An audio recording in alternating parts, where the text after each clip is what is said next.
Understand Rudyard Kipling's poem If.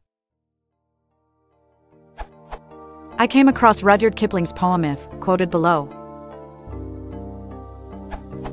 If you can keep your head when all about you are losing theirs and blaming it on you, if you can trust yourself when all men doubt you, but make allowance for their doubting too, if you can wait and not be tired by waiting, or being lied about, don't deal in lies, or being hated, don't give way to hating, and yet don't look too good, nor talk too wise. If you can dream, and not make dreams your master, if you can think, and not make thoughts your aim, if you can meet with triumph and disaster, and treat those two impostors just the same, if you can bear to hear the truth you've spoken twisted by knaves to make a trap for fools, or watch the things you gave your life to, broken, and stoop and build them up with worn-out tools. If you can make one heap of all your winnings and risk it on one turn of pitch and toss, and lose, and start again at your beginnings and never breathe a word about your loss, if you can force your heart and nerve and sinew to serve your turn long after they are gone, and so hold on when there is nothing in you except the will which says to them, hold on. If you can talk with crowds and keep your virtue, or walk with kings, nor lose the common touch, if neither foes nor loving friends can hurt you, if all men count with you, but none too much, if you can fill the unforgiving minute with 60 seconds worth of distance run, yours is the earth and everything that's in it, and, which is more, you'll be a man, my son. I pretty much like it, and I am trying to translate it. But I found some of the sentences difficult to understand.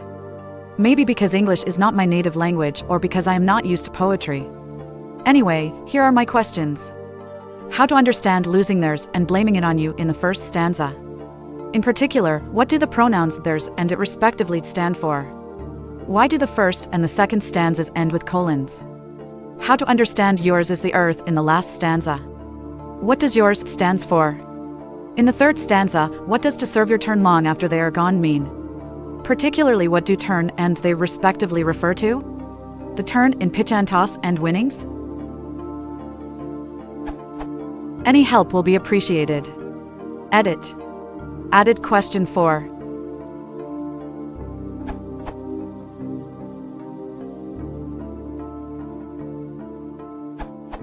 How to understand losing theirs and blaming it on you in the first stanza.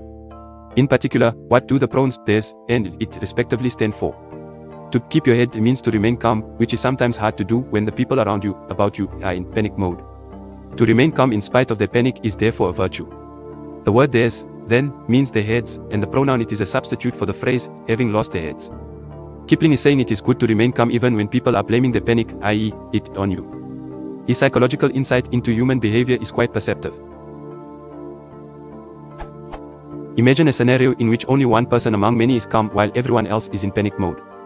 Not comprehending why this lone person could possibly be calm, they attempt to get him to join them in their panic by saying, "Don't just stand there, do something." When he fails to comply, they become suspicious of him and start blaming him for their panic. Why do the first and the second stanzas end with colons? One purpose of colons is to get the reader to stop, to pause for a moment and to anticipate what comes next. This is what Kipling is doing in part, I think. Additionally, the two colons serve to unite the first three stanzas in a continuous flow, as it were. When you read the last line of the first two stanzas, each line leads naturally into the first lines of the second and third stanzas. Instead of the feeling of finality that comes after an average, typical declarative sentence, there is a feeling of continuity that connects stanza 1 to 2 and 2 to 3. Stanza 3, on the other hand, has a feeling of finality and therefore does not need a colon.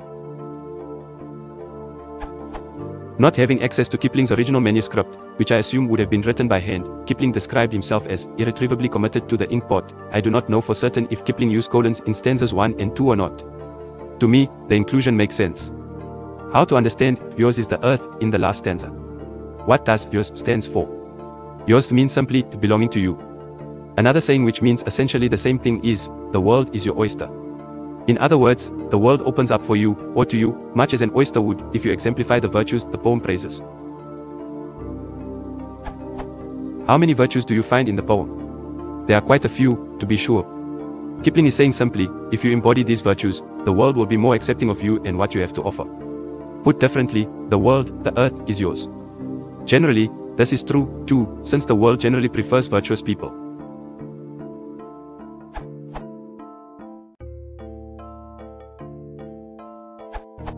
Awesome. What language are you translating it to, and have you checked if it hasn't already been translated to that language?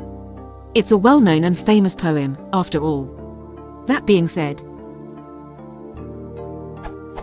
Losing theirs harks back to the first line, where you are keeping your head, i.e., staying calm, and others are losing their heads, i.e., panicking.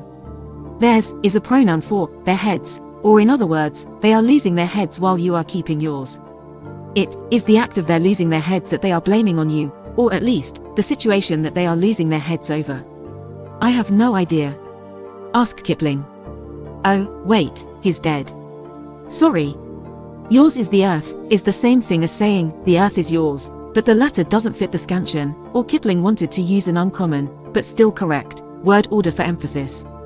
Means that if you can do all that the poem says, that you will be very successful in whatever you endeavor, be that in obtaining riches, power, or whatever it is might be your cherished goal. And, as Kipling said, you'd be a man. Or woman. A fully actualized human being, in any event. Edited to add.